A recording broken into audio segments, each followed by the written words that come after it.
L'amour et la vie, au-delà des battements du cœur. Je vais faire le porte-clés, je n'ai pas besoin de héros, j'ai mon papa.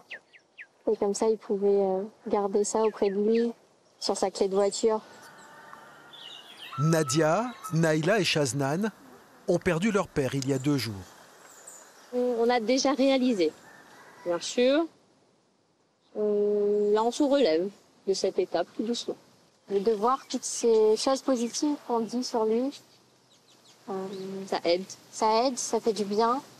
Et en même temps, ça rappelle aussi la perte de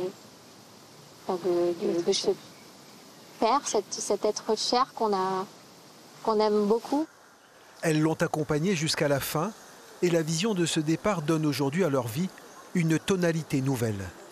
Sur la fin, voilà, il nous a offert son sourire et son regard à nous, ses 3 enfants. Et c'est ça qui nous donne aujourd'hui la force de surmonter cette épreuve.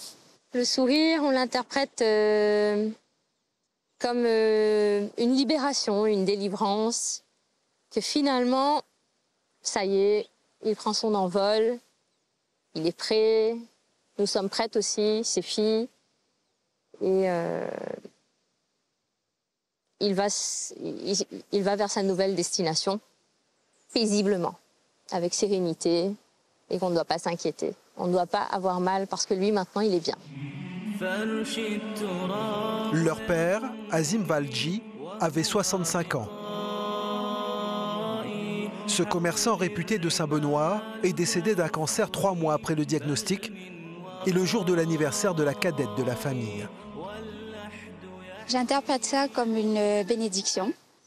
Enfin, je me dis qu'il attendait mon anniversaire pour partir. Sur le t-shirt que porte Naïla, un message « Bon voyage, bye bye et à bientôt ». Il n'est plus là physiquement, mais son âme est toujours présente partout où là je serai, il sera là aussi. Je pense qu'il y a quelque chose après. Ça donne un peu l'espoir de pouvoir retrouver ses proches, même une fois partis. En fait, c'est pas terminé. Il y a encore une suite à venir. Les obsèques de leur père se sont déroulées selon les rites musulmans. Elles ont pu se recueillir auprès de lui durant 2 heures. Il est parti à 1h28 avec un sourire tout de même. Et après, ça s'est enchaîné par les rituels et il a été enterré à 13h. Donc je trouve qu'il n'y a pas assez de temps pour se recueillir. En 2 heures, déjà le temps de réaliser, le temps de verser des larmes, d'observer, d'admirer chaque partie, chaque bribe de son visage pour retenir aussi. C'est peu de temps en fait. Est-ce qu'avoir plus de temps ne veut pas dire avoir plus de douleur lorsqu'il s'en va définitivement? Je ne sais pas, ça peut être aussi contradictoire. Dans la religion musulmane, la mort n'est pas une source d'angoisse. C'est la séparation du corps et de l'âme et un pont qui mène à la rencontre avec Dieu.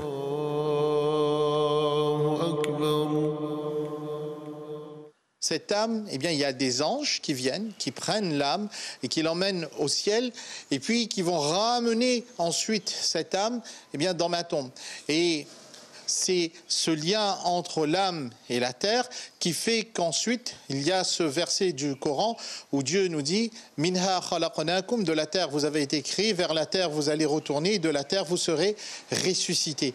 Et c'est par cela ensuite qu'un jour, vous et moi, eh bien, nous serons ressuscités et ramenés devant Dieu pour répondre justement eh bien, de nos actions sur cette terre.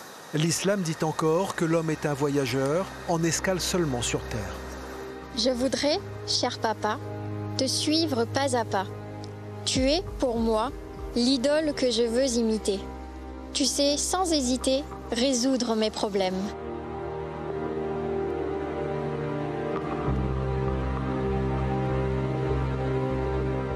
Papa chéri, je t'aime. Bon voyage, papa!